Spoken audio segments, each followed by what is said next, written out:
की एक और बड़ी खबर देखिए, हमने हमेशा कहा है ना, हम हमेशा कहते हैं देश नहीं झुकने देंगे रे, कि देश के प्रधानमंत्री का सम्मान भी देश का सम्मान है और देश के प्रधानमंत्री का अपमान भी देश का अपमान होता है। सरकारें और नेता आते जाते रहते हैं, लेकिन वो सब जिस भारत का प्रतिनिधित्व करते हैं वो भारत पहले भी था, आज भी है और आगे भी रहेगा। इसलिए भारत के अपमान को, भारत को नीचा दिखाने वालों और देश को झुकाने वालों को कभी माफ नहीं किया जा सकता। खबर सुनिए, बहुत बड़ी खबर है। कनाडा से भारत की पूर्व प्रधानमंत्री इंदिरा गांधी के अपमान की ऐसी तस्वीरें आई है ना, जिन्हें देखकर आज देश के हर शख्स का खून खौल उठेगा, चाहे कोई कांग्रेस का विरोधी क्यों ना हो, चाहे कोई इंदिरा गांधी का कितना ही बड़ा आलोचक क्यों ना हो। ये तस्वीरें देखिए, सबका खून खौल उठेगा ये तस्वीरें देखकर। इन खालिस्तानियों की, इन आतंकवादियों की इतनी हिम्मत कैसे हुई? आज पूरा हिंदुस्तान एक आवाज में सवाल पूछ रहा है। इंदिरा की हत्या, इंदिरा गांधी की हत्या की झांकी, नहीं मिलेगी माफी। और सवाल यही है, आज कनाडा से आई ये तस्वीरें देखकर हर सवाल ये शख्स पूछ रहा है कि खालिस्तानियों की इतनी हिम्मत कैसे हुई। 6 जून को खबर सुनिएगा, तस्वीर जो आप देख रहे हैं, 6 जून को कनाडा के ब्रैम्पटन शहर में ऑपरेशन ब्लू स्टार के 39 साल पूरे होने के मौके पर एक नगर कीर्तन निकाला जा रहा था, जिसको नगर कीर्तन का नाम दिया गया। लेकिन ये नगर कीर्तन कम, खालिस्तानियों की प्रोपेगेंडा परेड ज्यादा थी। क्या हुआ इस परेड में? ऐसा हुआ जिसे देखकर पूरा भारत स्तब्ध है। पूर्व प्रधानमंत्री स्वर्गीय इंदिरा गांधी जी को लेकर खालिस्तानियों की इस परेड के दौरान एक ट्रक पर भारत की पूर्व प्रधानमंत्री इंदिरा गांधी जी के हत्याकांड की एक झांकी निकाली गई। इस झांकी में इंदिरा गांधी का, वो तस्वीर जो हम आपको दिखा रहे हैं, इस झांकी में इंदिरा गांधी का एक आदमकद पुतला खड़ा किया गया। वो तस्वीर ये देखिए आप, इंदिरा गांधी के पुतले के सामने इंदिरा गांधी की हत्या करने वाले उनके 2 बॉडीगार्ड्स के पुतले भी थे, जिन्होंने इंदिरा गांधी की तरफ बंदूकें तान रखी थी। इंदिरा गांधी की जो, ये देखिए, ये वो पूरी तस्वीर देखिए आप, इंदिरा गांधी के सामने 2 उनके बॉडीगार्ड के तौर पर खड़े किए हुए, उनके हाथ में बंदूकें और इंदिरा गांधी की साड़ी पर खून के निशान। खून खौल रहा है पूरे हिंदुस्तान का। इतनी हिम्मत कैसे हुई खालिस्तानी? झांकी के जरिए इंदिरा गांधी की हत्या को दर्शाया गया था। जश्न की तस्वीरें एक तरीके से वो बताने की कोशिश कर रहे थे। ये बताने की कोशिश थी कि खालिस्तानियों से टकराने वालों का अंजाम क्या होता है। आप ऐसा करिए, पहले हम आपको ना पूरा वीडियो दिखा, अभी आप टुकड़ों में देख रहे हैं, पूरा वीडियो देखिए, फिर हम आपको आगे बताएंगे कि पाकिस्तान के 2 टुकड़े करने वाली और अमृतसर के स्वर्ण मंदिर पर कब्जा करने वाले आतंकवादी भिंडरावाले के खिलाफ ऑपरेशन ब्लू स्टार चलाने वाली तत्कालीन प्रधानमंत्री स्वर्गीय इंदिरा गांधी का अपमान करने की हिम्मत खालिस्तानियों की हुई कैसे। वीडियो देखिए आप। ਉਹੀ ਬਣੂਗਾ ਮੁਖੀ ਬਾਬਾ ਜੀ ਕੀ ਕਹਿ ਰਹੇ ਹੈ ਉਹਨਾਂ ਲੈਣਾ ਨੂੰ ਪਹੁੰਚਿਆ ਹੋਊ ਨਾ ਰੱਬ ਨੂੰ। ਉਹੀ ਬਣੂਗਾ ਮੁਖੀ ਬਾਬਾ ਜੀ ਕੀ ਕਹਿ ਰਹੇ ਹੈ ਉਹਨਾਂ ਲੈਣਾ ਨੂੰ ਪਹੁੰਚਿਆ ਹੋਊ।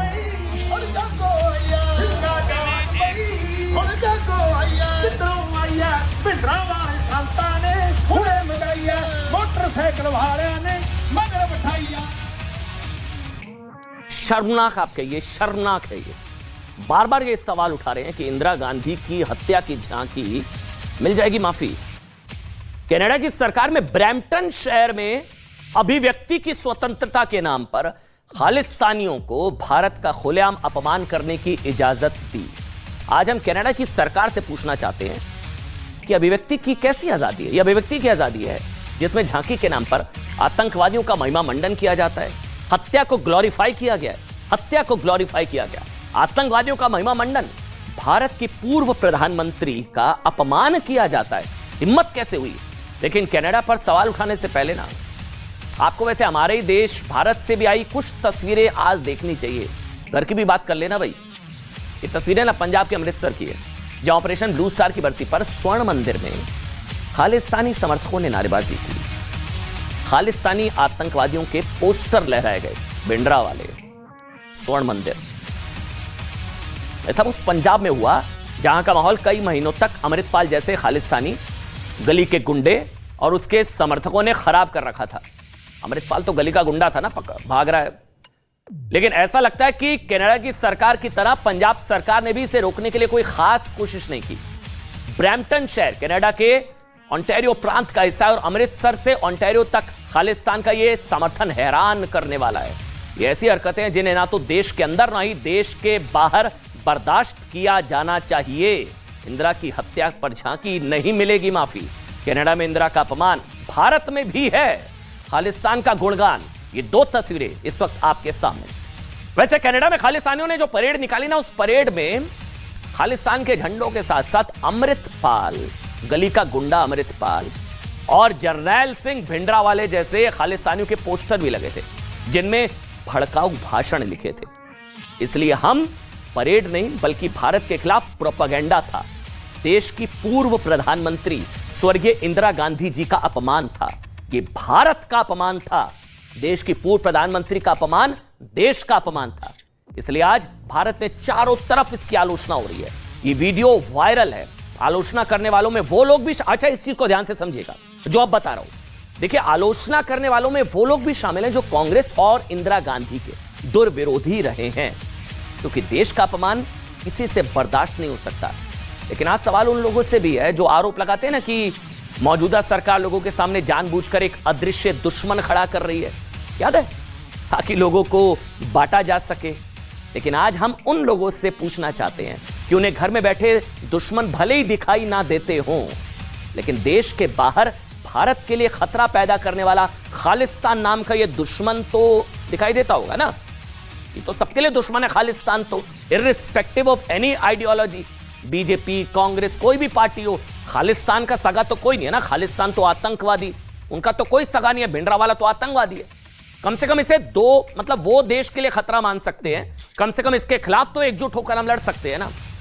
मतलब फिर चाहे खालिस्तान इंदिरा गांधी का अपमान करे या देश के मौजूदा प्रधानमंत्री नरेंद्र मोदी का, होना तो यही चाहिए ना कि चाहे इंदिरा गांधी के खिलाफ अगर खालिस्तान की इतनी हिम्मत हो तब भारत एक आवाज में बोले। इन खालिस्तानियों की इतनी हिम्मत कैसे हुई? चाहे वो खालिस्तान पीएम मोदी के खिलाफ अगर कुछ ऐसा करते तो देश को एक आवाज में बोलना चाहिए ना। याद होगा आपको, जब देश की राजधानी दिल्ली में किसानों का कथित किसानों का आंदोलन चल रहा था, याद है ये वीडियो? इस आंदोलन में खालिस्तानियों की एंट्री हो गई थी और खालिस्तानियों ने धमकी दी थी कि वो, मतलब इंदिरा ठोक दी, मोदी क्या चीज है। याद है ना वो सब, कि इंदिरा गांधी का जो असलुआ वही प्रधानमंत्री नरेंद्र मोदी का हो सकता है। तब विपक्ष ने इसकी कोई खास आलोचना नहीं की थी, बल्कि शायद की ही नहीं थी। जबकि तब न सिर्फ प्रधानमंत्री नरेंद्र मोदी को जान से मारने की धमकियां मिल रही थी, बल्कि उनकी मृत्यु की कामना की जा रही थी। याद है, हाय है मोदी मर जा तू से लेकर वो सारी जो नारेबाजी हो रही थी, सब कुछ हो रहा था।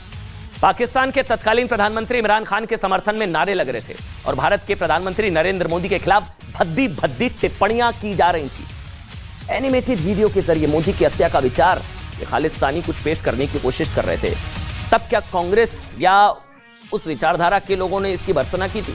या किसान आंदोलन, कथित किसान आंदोलन में खालिस्तानियों के जो नारे थे, हाय है मोदी मर जा तू, इंदिरा ठोक दी, मोदी क्या चीज है, क्या कोई सवाल उठाया गया था? या मोदी विरोध में ये सब कबूल हो रहा था? यही फर्क है। विपक्ष से इसके विरोध में एक शब्द तक नहीं निकला। चलिए एक और आपको उदाहरण देते हैं। आपको याद होगा पिछले साल जब पंजाब में प्रधानमंत्री की सुरक्षा में चूक हुई थी, याद है? जब एयरपोर्ट पर वापस लौटकर प्रधानमंत्री एक पुल के ऊपर फंस गए थे और सुरक्षाकर्मी से कहा था कि अपने सीएम से कहना कि मैं जिंदा वापस लौट कर आया हूं। तब पीएम ने कहा था जिंदा वापस लौट कर आया हूं। जब वो पुल पर फंसे थे, सुरक्षा कारणों से उनको ये लिखना पड़ा था मैं जिंदा वापस लौट कर आया हूं। खतरा था ना पुल पर। तो कांग्रेस ने क्या किया था?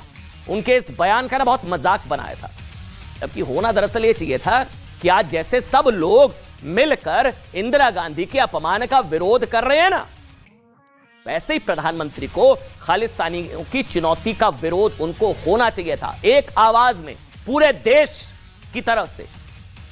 आज उन्हीं खालिस्तानियों के हाथों पूर्व प्रधानमंत्री स्वर्गीय इंदिरा गांधी जी के अपमान पर देश के बच्चे बच्चे में रोष है, गुस्सा है, और गुस्सा होना भी चाहिए भाई, क्योंकि अपमान भारत के प्रधानमंत्री का नहीं, भारत का हुआ है। इंदिरा गांधी की हत्या की झांकी दिखाकर भारत को डराने की कोशिश हुई, भारत को झुकाने की कोशिश हुई है। लेकिन भारत का बच्चा बच्चा देश नहीं झुकने देगा, इसलिए तस्वीर दिखाना आज ये बहुत जरूरी था और ये तुलना। लेकिन हैरानी इस बात की है कि जिस कनाडा में इंदिरा गांधी की हत्या की झांकी या अपमान हुआ, जिस कनाडा की सीमाएं अमेरिका से मिलती हैं, उस अमेरिका के सैन फ्रांसिस्को शहर में राहुल गांधी के कार्यक्रम में कुछ खालिस्तानी समर्थक खालिस्तान के झंडे लेकर पहुंच जाते हैं, मोदी और देश विरोधी नारे लगाने लगते हैं, और राहुल गांधी उनके जवाब में सिर्फ इतना कह पाते हैं कि वो नफरत के बाजार में मोहब्बत की दुकान खोलने आए हैं। वो कहते हैं कि कांग्रेस पार्टी की संस्कृति है जहां सबकी बात सुनी जाती है। सुनिए आप। Welcome welcome.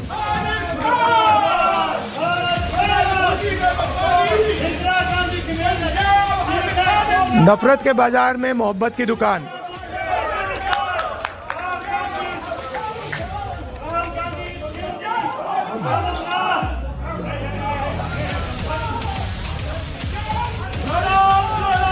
भारत जोड़ो।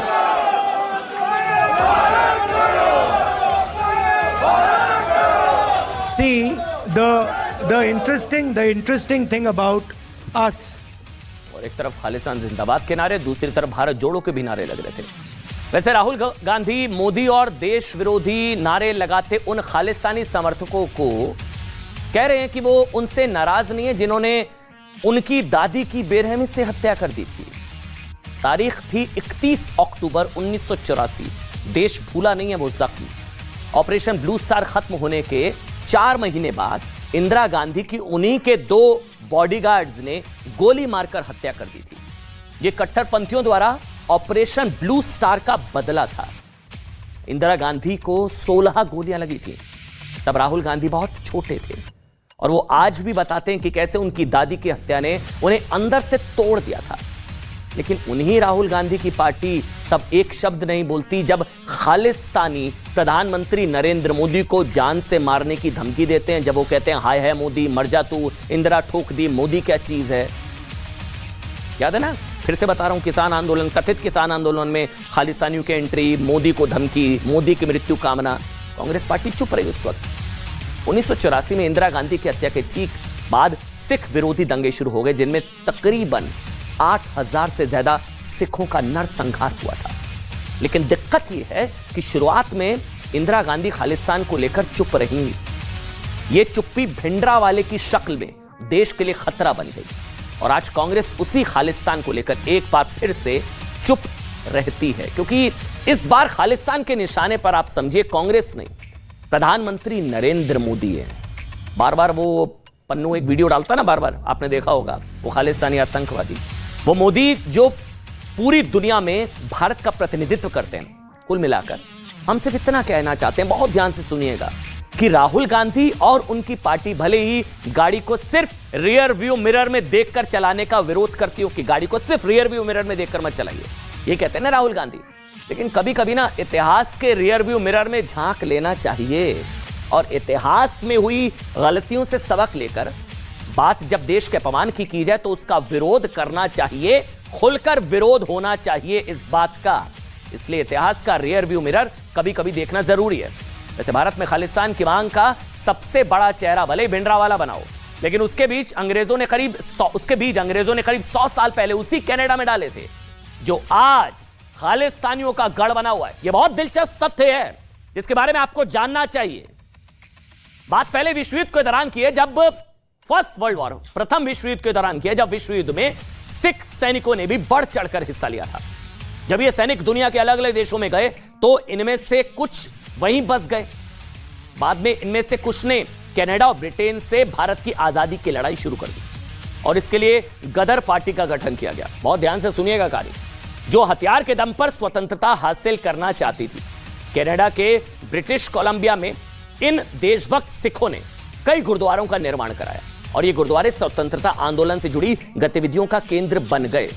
इससे अंग्रेज इतने घबरा गए कि अंग्रेजों ने इनके नेटवर्क में सेंध लगाने का काम British secret agent William C Hopkinson को सौंप दिया।